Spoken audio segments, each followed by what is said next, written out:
Diasco Foot, miroir du football de la diaspora congolaise.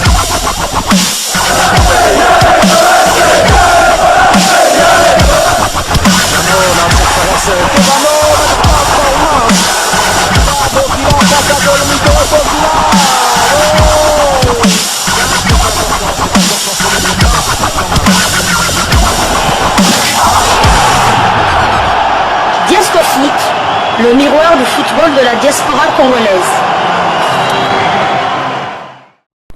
Vous êtes sur Diasco Foot, le miroir du football de la diaspora congolaise.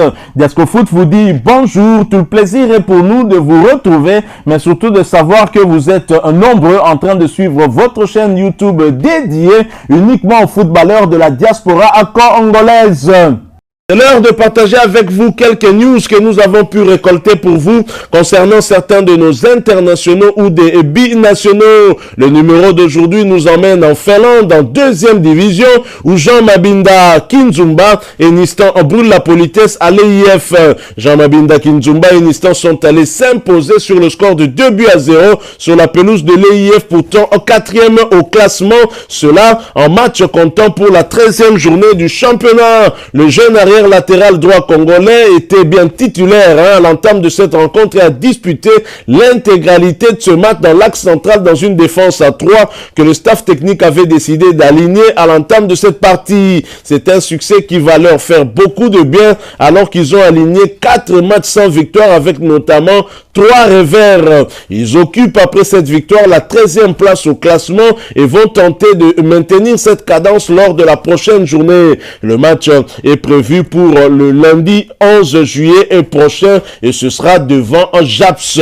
Donc félicitations à ce Congolais Jean Mabinda Kinzumba et nous espérons qu'il va rester dans cette dynamique et permettre à son équipe d'engranger encore un peu plus de points. Restons en D2 finlandaise où Jocelyn Luyeye Lutumba et le Mikelin Paloalijat surpris par le PIF. Jocelyn Luyeye Lutumba et son club se sont inclinés sur le score de 2-3 devant la formation de PIF en match comptant pour la 13e journée de ce championnat. Le jeune milieu défensif congolais a disputé cette explication.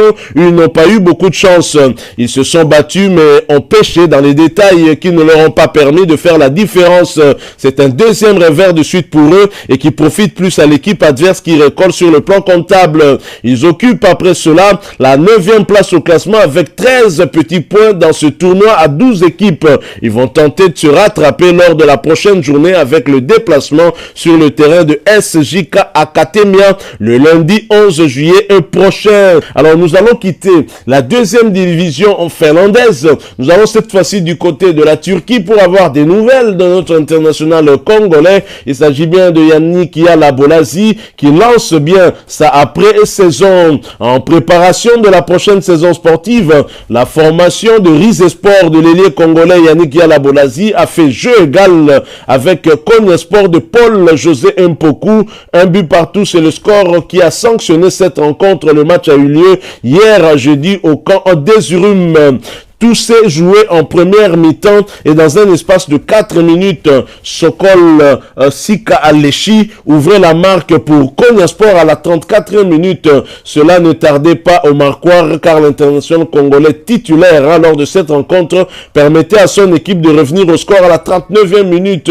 Pour le reste de la partie, les deux formations ne parvenaient plus à scorer jusqu'au coup de sifflet final. Relégués en deuxième division turque, Yannick Yala-Bolazi et ses coéquipiers vont continuer à peaufiner leur pré-saison, eux qui veulent à tout prix retrouver la Super League la saison 2023-2024. Bonne chance donc à Yannick Yala-Bolazi pour cette saison qui va donc bientôt débuter. J'espère que ce but inscrit pour égaliser en amical contre Konya Sport qui est bien maintenu en première division va augmenter son capital confiance pour la saison qui va débuter et très prochainement. Alors, quittons la Turquie et Yannick Yala-Bolazi ainsi que Paul José Mpoku. Allons cette fois du côté de l'Allemagne. L'Allemagne où Rudolf Ndwalu très revanchard cette saison. Rudolf Ndoualou s'entraîne d'arrache-pied avec sa formation de Duisbourg, équipe évoluant en 3e division allemande pour la nouvelle saison. Âgé de 21 ans, le jeune attaquant congolais est monté d'un palier avec ce transfert qui lui fait découvrir pour la toute première fois de sa jeune carrière le monde professionnel. Pour moi, un rêve se réalise. Chaque jeune joueur qui a déjà joué avec l'équipe nationale ici à Ouedo veut jouer dans une telle arène avec un facteur époustouflant devant les spectateurs et redonner quelque chose aux fans avec sa performance sur le terrain, a-t-il confié à l'issue de sa signature la saison dernière. Alors qu'il n'avait disputé que 3 matchs, il a connu une grave blessure à l'entraînement qui l'a éloigné des terrains durant toute la saison. Il va tenter de se racheter cette saison. Nous allons quitter l'Allemagne, quitter donc l'Europe aussi pour revenir ici en Afrique, sur le continent. Et sur le continent, nous allons débuter par le Maroc. Nous y allons après cette courte pause. Diasco Foot, le miroir du football de la diaspora congolaise. Coupe du Maroc, demi-finale assurée pour Jean-Florent Ibenge Ikwangé et la Renaissance sportive de Berkane face à l'association Mansouria. Jean-Florent Ibenge Ikwangé, Rosen Toussil ainsi que Shadrach Muzungu et leur club. La Renaissance sportive de Berkane sont allés s'imposer sur le score d'1-0 devant la formation de l'association Mansouria, équipe évoluant en 2e division marocaine, et cela en match comptant pour les quarts de finale de la Coupe nationale. Les techniciens congolais s'est protégés ont eu beaucoup de mal devant leur adversaire, bien qu'ils ont ouvert le score dès la 18e minute. Ils se sont même permis de rater un penalty en toute fin de partie, mais sans grande conséquence.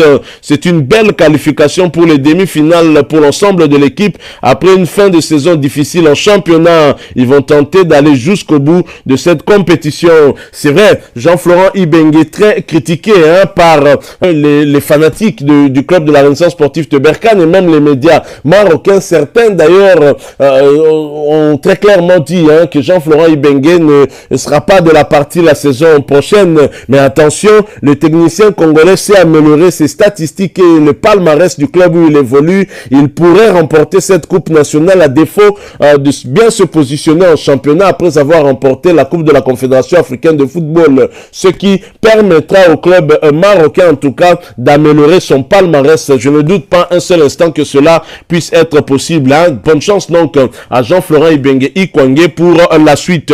Nous terminons, alors nous allons terminer avec ces quelques news cette fois en allant du côté de la Tanzanie, puis nous allons revenir ici au pays, en République démocratique du Congo, pour boucler la boucle comme on a toujours dit. Alors en Tanzanie, Yannick Bangala a prouvé à tout le monde que c'était le plus grand dans le championnat tanzanien. Plus fort que lui, ça n'existait pas, du moins lors de cette saison qui s'est terminée. Auteur d'une première saison réussie en Tanzanie, Yannick Bangala Litombo vient de s'adjuger le trophée de meilleur joueur du championnat de la Vodacom Premier League tanzanienne. Il défonce pour le coup ses deux compatriotes Fiston Omaele Kalala ainsi que Inonga Baka, l'ancien défenseur du Daring Club Motema Pembe de l'ASV Club, quelquefois aligné avec succès au milieu des terrains, vient d'être plébiscité hier jeudi dans la soirée dans le cadre de la traditionnelle NBC TFF Award 2022, une cérémonie qui couronne les meilleurs de la saison en Tanzanie. À noter que Inonga Abaka, joueur de Simba Sporting Club et le vice-champion de la Ligue, a été quant à lui plébiscité meilleur défenseur de la saison. C'est la République démocratique du Congo qui gagne avec ses deux compatriotes, tous anciens du Daring Club Motema Pembe. Et il faut dire que Yannick Bangala est aussi ancien de l'ASV Club et Inonga Baka ancien du Football Club Renaissance, cher à l'évêque Pascal Mukuna. Nous allons terminer par cette information qui nous vient du ministère des Sports en rapport avec la résiliation de contrat d'Hector Raoul Cooper, mais nous en parlons après cette courte pause. Diasco Foot, le miroir du football de la diaspora congolaise. Le limogeage d'Hector Raoul Cooper a coûté $300,000 à l'État congolais et non 1,5 million de dollars. C'est donc une mise au point. Les membres du cabinet du ministre des Sports et Loisirs, Serge Nkonde Chembo, ont pris le soin d'apporter hier, jeudi 7 juillet 2022, un peu plus de lumière sur le montant perçu par Hector Hall Cooper après son limogeage de la sélection nationale de la République démocratique du Congo.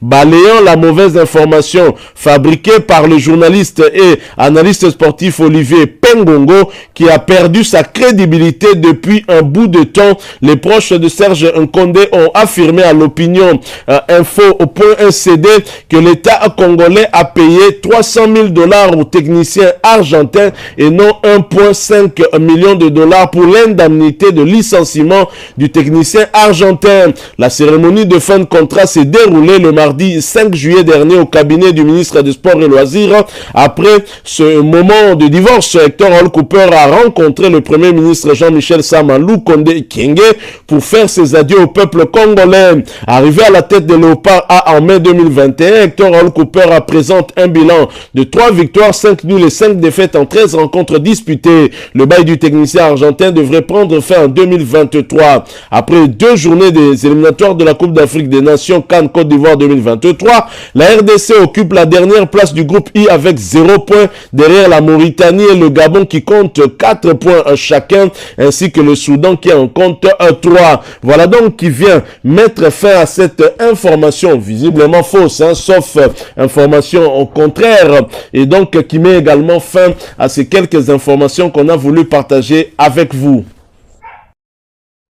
Voilà, nous sommes arrivés à la fin de ce sujet. Si vous l'avez aimé, n'hésitez pas à nous laisser un maximum de j'aime. N'hésitez pas non plus à partager avec nous votre opinion. Si vous en avez une par rapport au sujet que nous venons de vous proposer, laissez-la nous à travers un commentaire. Abonnez-vous si vous êtes nouveau ou ancien que vous ne vous êtes pas encore abonné sur cette chaîne Diascofoot, parce que nous sommes le miroir du football de la diaspora congolaise. Et n'oubliez pas qu'en vous abonnant apparaîtra une petite cloche de notification. Cliquez dessus pour ne plus rien manquer des prochaines vidéos que nous allons vous proposer. Encore une fois, merci à vous, avec espoir de vous retrouver très bientôt avec un autre sujet d'actualité. En attendant, portez-vous bien et Diascofoot vous dit au revoir.